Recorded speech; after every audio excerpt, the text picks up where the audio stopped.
नमस्कार दोस्तों। एक बार फिर से आप सबका बहुत बहुत स्वागत है। उत्तर प्रदेश के राजनीति को देखिए, बड़ा ही गजब का खेल है। जब वोट आते हैं, जब चुनाव आते हैं तो दलितों के पैर धोए जाते हैं। जब चुनाव आते हैं तो दलित पिछड़ों के पैर को धो करके पानी पिया जाता है, उनके घरों में बैठ करके खाना खाया जाता है, उनकी बस्तियों का सैर सपाटा शुरू हो जाता है, पॉलिटिकल टूरिज्म जो है शुरू हो जाता है। उसमें तमाम विपक्ष की जो पार्टियां हैं वो दलितों के बीच में जाती हैं, खाना खाएंगी, दिखावा करेंगी, सारी नौटंकियां करेंगी। और यहाँ तक ये जो लाल टोपी वाले अखिलेश भैया हैं, ये तो एक अलग ही फॉर्म में चल रहे हैं। इन्होंने तो एक नारा ही निकाल दिया कि पीडीए, पिछड़ा दलित और अल्पसंख्यक, इसके सहारे ये चुनाव लड़े, अच्छी खासी सीटें भी पा गए। अब जरा इनके पीडीए का आज देखते हैं कि फॉर्मूला कैसे तय हुआ। पीडीए में क्या वाकई में भागीदारी दे रहे हैं या फिर कहने को ही इनका पीडीए पीडीए बन करके रह गया है। उत्तर प्रदेश की आबादी में 20% मुसलमान हैं। नेता प्रतिपक्ष की कुर्सी खाली हुई, पिछड़ा दलित अल्पसंख्यक, इसमें से किसी को ये पद नहीं मिला। मिला किसे? 4% वाले ब्राह्मण समाज को, यानी कि माता प्रसाद पांडे को नेता प्रतिपक्ष की कुर्सी सौंप दी गई। और ये वो अखिलेश यादव है जो कहते थे कि अम्बेडकरवाद, दिन रात पूरे चुनाव के अंदर अम्बेडकरवाद की बात करते थे, हाथों में संविधान लेकर घूमते थे। और जब अहम पद देने की बात आती है तो इनको पिछड़ा याद आता है, ना दलित याद आता है, ना अल्पसंख्यक याद आता है। ये उसी ब्राह्मण समाज के जाके चरणों में गिर जाते हैं और उसे नेता प्रतिपक्ष की कुर्सी देते हैं।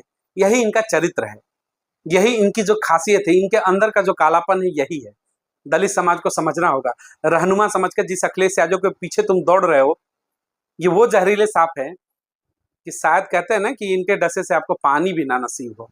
तो संभल के रहना होगा। इनकी सत्ता शासन जब भी रही है उत्तर प्रदेश के अंदर, दलितों के ऊपर कितने अत्याचार हुए हमें नहीं लग रहा है बताने की किसी को जरूरत है कि ये क्या करते हैं। बहरहाल एक तस्वीर आपको मैं दिखाना चाहूंगा, जिस तस्वीर को देख करके समझ जाएंगे कि क्या वाकई में अखिलेश यादव संविधान के रक्षक हैं या फिर संविधान को तार तार करने वाले इंसान है। यानी कि जो संविधान को मानने वाले है ही नहीं, ये दिखावे के लिए, नौटंकी के लिए हाथों में संविधान तो जरूर लेते हैं और कहते हैं कि संविधान को मैं मानता हूं, अम्बेडकर को मानता हूं, लेकिन बंद कमरे में उसी संविधान और अम्बेडकर के खिलाफ ये लोग क्या करते हैं किसी से छिपा नहीं है। ये तस्वीरें देखिएगा, आपके सामने आ रही है। ये तस्वीरें 4 से 5 दिन पहले की है। लखनऊ के अंदर जो कार्यालय है समाजवादी पार्टी का, उसके अंदर की तस्वीर है। उसके अंदर आप ध्यान से देखिएगा, अखिलेश यादव संविधान का अनावरण कर रहे हैं। संविधान रखा हुआ है, उसके ऊपर लाल कपड़े डाले हैं, उसको हटा करके संविधान वहां पर स्थापित करते हुए दिखा रहे हैं। अब देखिएगा जरा ध्यान से तस्वीर को, ये संविधान को रख कहाँ रहे हैं। समाजवादी पार्टी का चुनाव चिन्ह क्या है आपको भी पता है, साइकिल। और साइकिल ऊपर है और नीचे संविधान है। ध्यान दीजिएगा इस चीज को, साइकिल ऊपर है और नीचे संविधान है। और ये कहते हैं कि मैं संविधान को मानता और संविधान का समर्थक हूं और संविधान की मैं पूजा करता हूं। देख लीजिए इस समाजवादियों के विचार में, इन समाजवादियों के मन में संविधान के प्रति कितनी श्रद्धा है, ये तस्वीर आपको बता रही होगी। यानी कि समाजवाद की साइकिल के नीचे अब संविधान रहेगा। जो संविधान देश का सर्वोच्च माना जाता है, कहते हैं कि सर्वोच्च अगर देश में कुछ है तो संविधान है। अम्बेडकर का संविधान है, देश का संविधान है। लेकिन समाजवादी पार्टी के लोगों के विचार देखिए, अखिलेश यादव खुद खड़े हैं, पूरे चुनाव में संविधान के नाम पर खूब नौटंकी खेला, संविधान बचाने की बात की, और आज उसी साइकिल के नीचे संविधान वहां पर प्रदर्शित किया जा रहा है। यानी कि अब समाजवाद जो है वो ऊपर रहेगा और संविधान साइकिल के नीचे आ जाएगी। ये इनके विचार हैं। थोड़ा सा ज्ञान होना चाहिए। आप नेता हैं, नेता प्रतिपक्ष थे उत्तर प्रदेश में कुछ दिन पहले, आप तो देश की संसद के अंदर बैठ गए हैं, संविधान को स्थापित कर रहे हैं, तो जो आपका लोगो है कम से कम नीचे होना चाहिए। वो साइकिल चुनाव चिन्ह के नीचे आप संविधान नहीं रख सकते हैं। लेकिन इनको नहीं समझ में आएगा क्योंकि संविधान को कुछ समझते ही नहीं है। अगर दलितों को वोट ना लेना हो तो संविधान को तो ये कुछ समझे ही ना, उनके लिए एक टुकड़े के बराबर नहीं होगा संविधान। लेकिन अब मजबूरी है कि दलितों को वोट लेना है, दलितों को भ्रमित करना है, दलितों को मूर्ख बना के वोट चाहिए, तो फिर संविधान के सम्मान का नौटंकी तो करना पड़ेगा।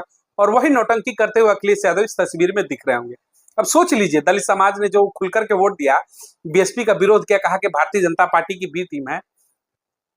देख लीजिए, जो देश की सत्ता में कहते सेक्युलरिज्म लाएंगे और समाजवाद की बात करते थे, समाजवाद के नए ध्वजवाहक बन रहे थे अखिलेश यादव के, मैं चलाऊंगा समाजवाद, अब मैं पिछड़ों के हुकूमत की बात करूंगा। उनके नजरों में संविधान की जगह साइकिल के नीचे ही है, ऊपर नहीं है। और जो व्यक्ति संविधान को अपने चुनाव चिन्ह के नीचे अगर रखता हो तो सोचिए उसकी विचारधारा क्या है। सत्ता आने के बाद दलित समाज के प्रति उसकी क्या सोच होगी, क्या दलितों की सुनवाई होगी। अभी 37 सीटें मात्र जीते हैं अखिलेश यादव, तमाम उत्तर प्रदेश के अलग अलग जिलों की खबरें हैं जो लगातार मैंने आपको दिखाई कि किस तरीके से दलित समाज के ऊपर उत्पीड़न शुरू हो चुका है। और उत्पीड़न करने वाला कौन है? एक वर्ग विशेष से जुड़े हुए लोग हैं जो एक खास पार्टी से आते हैं, जिसके नाम पर अखिलेश यादव की जुबान जो है चुप हो जाती है। तो ये संविधान रक्षक हैं लोग। इस तस्वीर को देख करके बहुजन समाज को अब समझना होगा कि आखिर आप जो ये बातें करते हैं संविधान रक्षक, जिसके ऊपर आपको भरोसा है कि संविधान का रक्षक है, ये रक्षक नहीं है।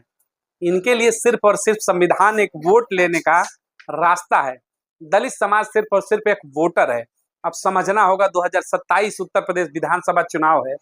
क्या ऐसे लोगों के पाले में आप जाना पसंद करेंगे जिनके लिए संविधान नीचे और साइकिल चुनाव चिन्ह ऊपर है, या फिर उनके साथ जाना चाहेंगे जो बहन मावती कहती है कि सर माथे पर संविधान है, संविधान ही सर्वोपरि है, या फिर उनके साथ ही जाना पसंद करेंगे जो बहन मावती कहती है कि अम्बेडकर के विचारों को हम आगे लेकर के चलेंगे, अम्बेडकरवाद को आगे ले चल कर चलेंगे, अम्बेडकरवाद की जो बातें करती हैं, जो बहुजन समाज के हित और हुकूमत की बात करती है, कि बहुजन समाज, दलित समाज उसके साथ जाना चाहेगा, मुस्लिम समाज, या फिर अखिलेश यादव के इस बहकावे में आएगा जिनके नजरों में संविधान की कोई मर्यादा ही नहीं है।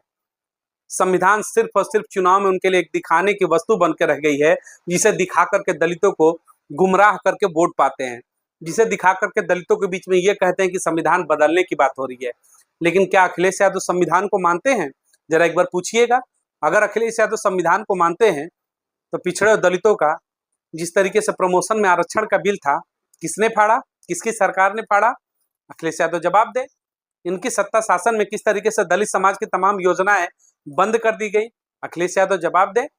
अय्यासी का अड्डा किस तरीके से, जिस अंबेडकर की देखिएगा संविधान के आज ये नौटंकी कर रहे हैं अपने कार्यालय के अंदर रख करके कि हम संविधान के बहुत बड़े रक्षक हैं, चुनाव में संविधान लेकर घूमने वाले अंबेडकर पार्क को अय्यासी का अड्डा बताने वाले कौन थे? यही समाजवादी लोग थे, यही समाजवादी पार्टी थी। तो इनके चाल चरित्र को समझना होगा दलित समाज को। इनके चाल चरित्र जो है दलित विरोधी था, दलित विरोधी है और दलित विरोधी ही रहेगा। ये लाल टोपी जो है रक्त रंजित है और सबसे ज्यादा उसमें दलित समाज का। तो समझिएगा कि अंबेडकर के पार्क को अय्यासी का अड्डा कहने वाले, प्रमोशन का, आरक्षण का बिल फाड़ने वाले और आज अपने कार्यालय के अंदर संविधान को साइकिल के नीचे रखने वाले लोग कितने बड़े अंबेडकरवादी हो सकते हैं अब कहने की जरूरत नहीं है। मुझे नहीं लगता कि अब कुछ बोलने की आवश्यकता है। तो संभल के रहिएगा इस लाल टोपी से। लाल तो वैसे भी कहते हैं खतरे का निशान होता है, और अखिलेश यादव ने तो खुल करके कह दिया है कि लाल टोपी हूं और पीडीए हूं, यानी कि पिछड़ा दलित अत्याचार भी हूं। लाल टोपी ने तो ये सिग्नल दे दिया है कि लाल है, खतरा है, खतरे से बच करके रहिएगा, क्योंकि उत्तर प्रदेश के चुनाव में अगर इनकी वापसी हो जाती है तो वाकई में दौर जो है फिर से बुरे वाले शुरू हो जाएंगे। आज इसलिए इनके ऊपर चर्चा करनी जरूरी थी, क्योंकि जो तस्वीरें थी लगातार वायरल हो रही थी, उसके ऊपर लेकर के चर्चाएं भी हो रही थी। वाकई में शर्मनाक तस्वीर है कि आप जिस तरीके से संविधान के जो रखते हैं, संविधान के प्रति आप रख रहे थे और ऊपर आपका चुनाव चिन्ह है, ये कहीं ना कहीं गलत है।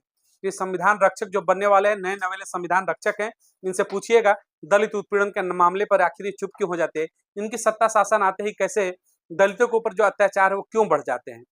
तो 2027 के चुनाव है, उसके लिए चक्रव्यूह फिर से रचा जा रहा है। जैसे 2024 के चुनाव में आपको भ्रमित करने के लिए जिस तरीके से आपने देखा कि 27 विधानसभा चुनाव से पहले फिर से समाजवादी पार्टी और कांग्रेस देखिए किस तरीके से चक्रव्यूह रचने में तैयार हो चुकी है।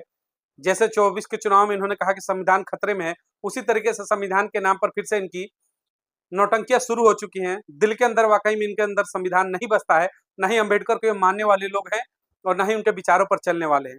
2027 के चुनाव में खुलकर के बीएसपी का समर्थन करिए, और वाकई में जो देश के अंदर 100% संविधान अगर कोई लागू कर सकता है तो वो सिर्फ और सिर्फ एक ही चेहरा है, बीएसपी। वो सिर्फ और सिर्फ एक ही चेहरा है, बीएसपी सुप्रीमो बहन मायावती। जी हाँ, बहन मायावती को सत्ता में लाइए उत्तर प्रदेश के, और उनके हाथों को मजबूत करिए ताकि 2029 का जो लोकसभा का चुनाव होगा तो मजबूती के साथ बीएसपी भी केंद्र की सत्ता में वापसी करने को तैयार हो जाए, क्योंकि ये दो चेहरे हैं फिर से आपके बीच में आएंगे और आपको संविधान के नाम पर बरगलाने की कोशिश करेंगे।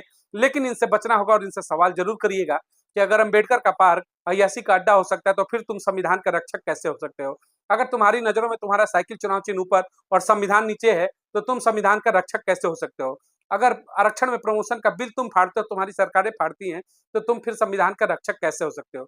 ये जो तमाम सवाल है इस बार अखिलेश यादव और उनके तमाम समर्थक अगर आपके दरवाजे पर जो वोट मांगने 2027 विधानसभा में आए तो ये सवाल जरूर विधानसभा में पूछना चाहिए। बहुजन समाज को ये सवाल जरूर पूछना चाहिए कि आखिर तुम बहुजन हितैषी कैसे हो सकते हो? तुम्हारी सत्ता शासन में सबसे ज्यादा अत्याचार हमारे ऊपर होते हैं, तो हम कैसे तुम पर विश्वास करके वोट करें। हमारा घर सिर्फ और सिर्फ एक ही, आपको खुल करके कहना होगा कि इस बार बीएसपी के समर्थन में हम वोट करेंगे। यकीन मानिएगा 30% की आबादी आपकी है, ये 6% वाले व्याकुल हैं सत्ता में आने के लिए, लेकिन 30% वाले को मूर्ख बनाते हैं, उनको सत्ता का भागीदार नहीं बनाते हैं।